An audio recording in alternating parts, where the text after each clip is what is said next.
Okay, so this video involves me talking over another video.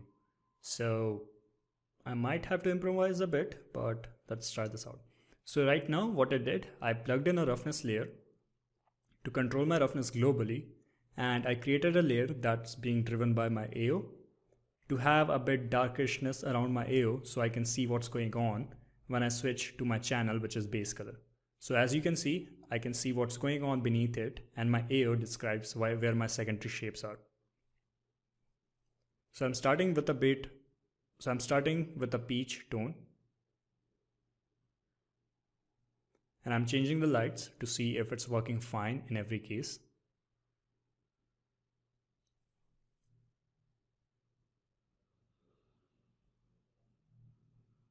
Now I've just added in my translucency map or thickness map and using that to extract a mask so I can give a bit reddishness tone around the places that are thicker or where the subsurface should happen.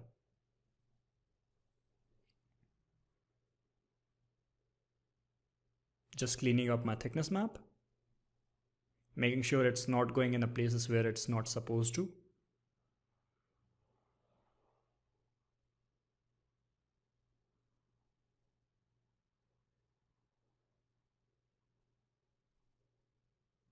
Cleaning a bit of my AO map because it was giving me extra detail than I wanted it to. Then I'm starting things with red and painting in the red areas.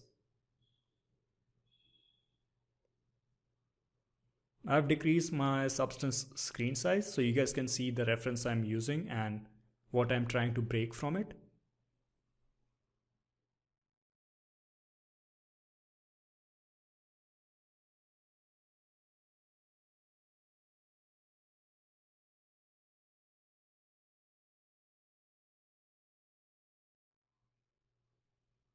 Just painting in those areas using the cotton brush and the same technique that we discussed in the previous video.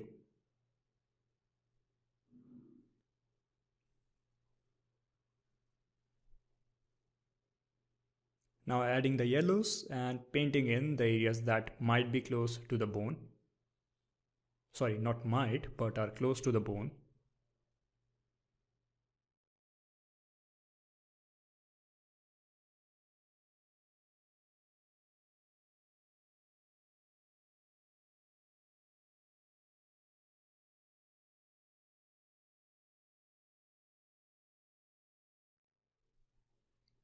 Trying to blend those things in.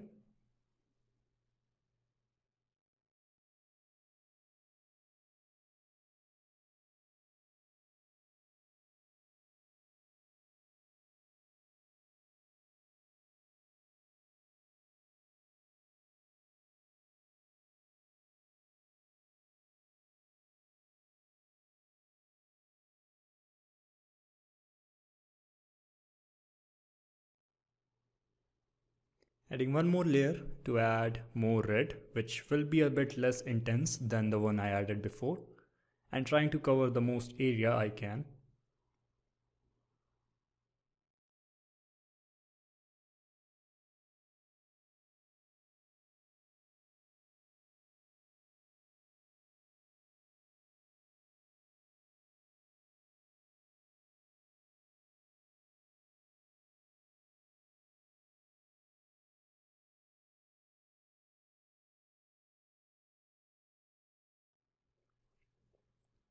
So this one is more of a blending yellow than adding the bones.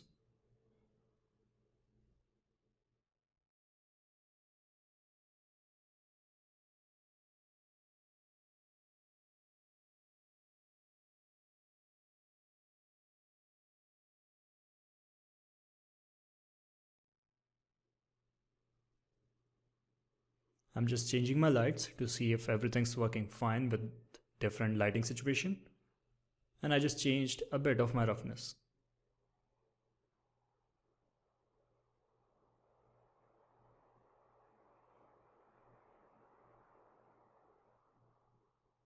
Then as discussed in the last one, instead of painting blue, I'm painting in gray tone and I will decrease down those opacity to get a bit bluish tone, which you're gonna see just now.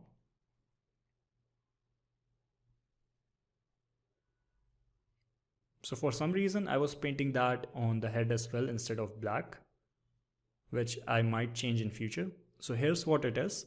It's giving us a bit bluish tone instead of gray.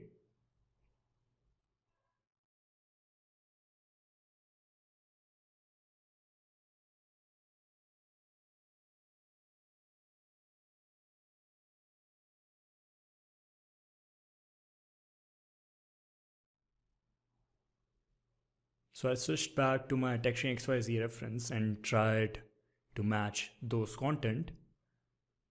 I kinda like to keep my nose a bit red-ish, which gives it a more stylized look, which is not the ideal way, but it makes it look more appealing.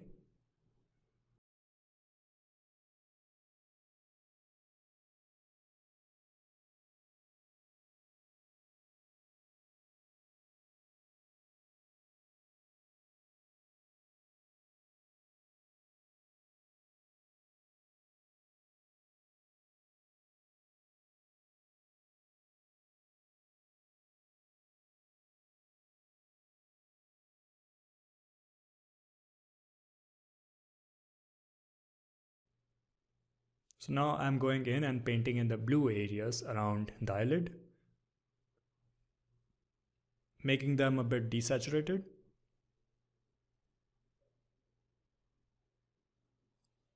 Trying to do the same thing for the ear, which I did not did that well, so I got rid of that in future.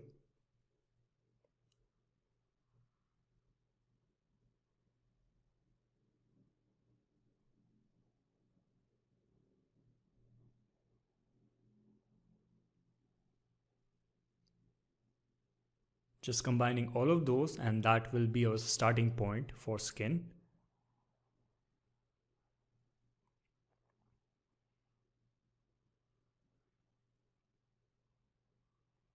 So adding red and trying to describe smaller areas than the bigger ones right now.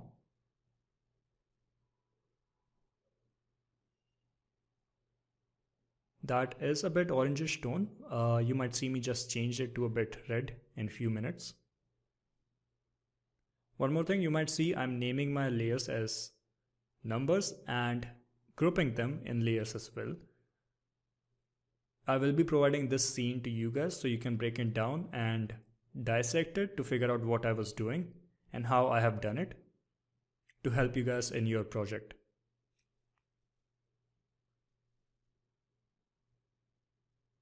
So just painting in the red around the cheeks.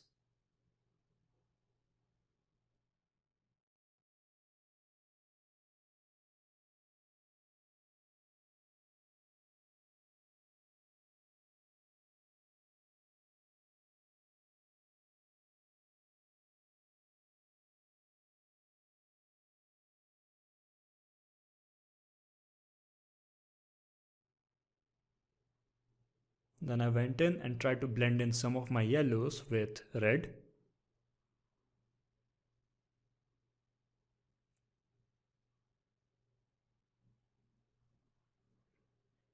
Changing in lights again to see how it's reacting.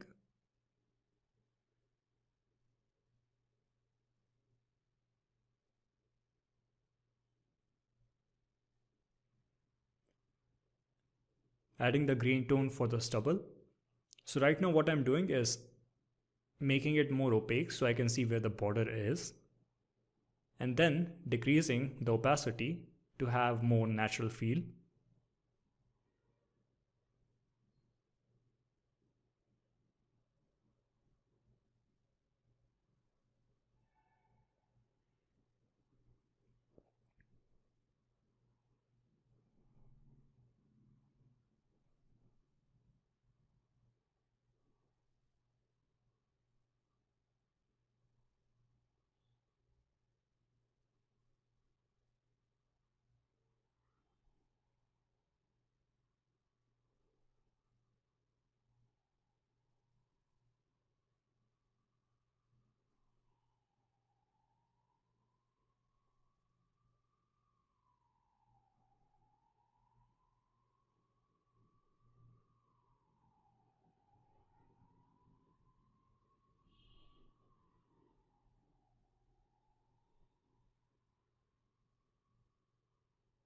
Changing my lights again to see what it's doing.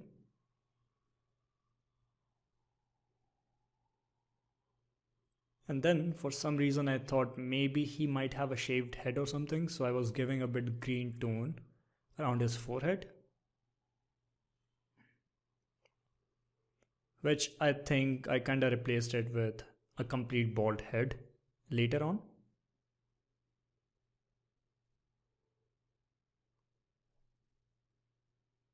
Even if a character is completely bald, I kinda like to have a bit gradient from the head, kinda framing your complete face. By that I mean the area around your eyes, nose and the mouth.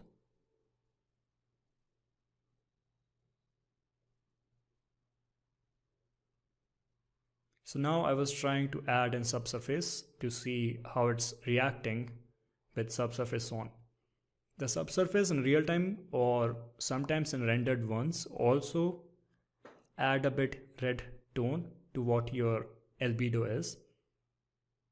So sometimes I like to desaturate my albedo after finishing it, so it works better with the engine, but most of the cases that works fine. Adding a bit yellow around the neck.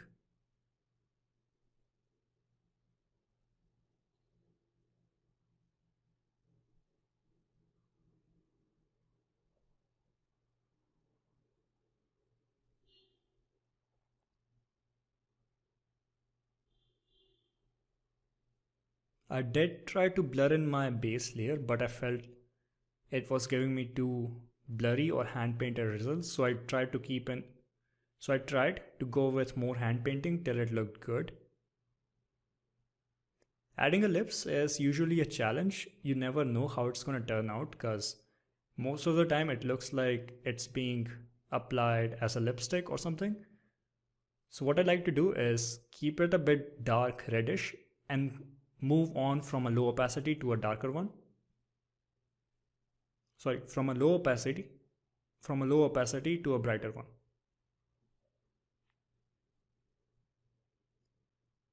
Lips are not completely flat red. They have a bit of purple tone on it or sometimes pinkish, which we will do that in the next video. So I guess this is about the time where Camtasia crashed on me. So in few minutes you might see me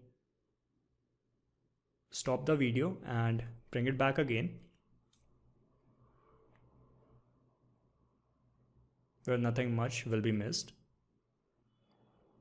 So I'm adding more on the eyelids.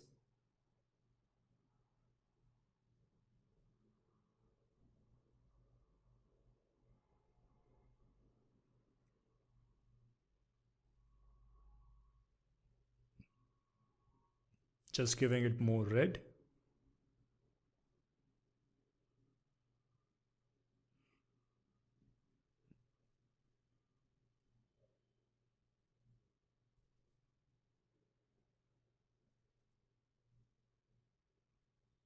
And adding more of those tone in my nose and around the cheeks.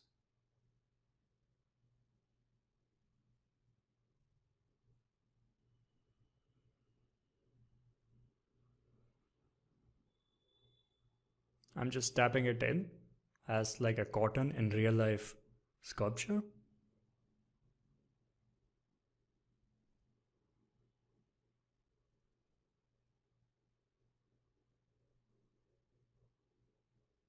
Alright, so this is around the time where things crashed, but don't worry, we lost nothing. So we are going to pick things back in the next video.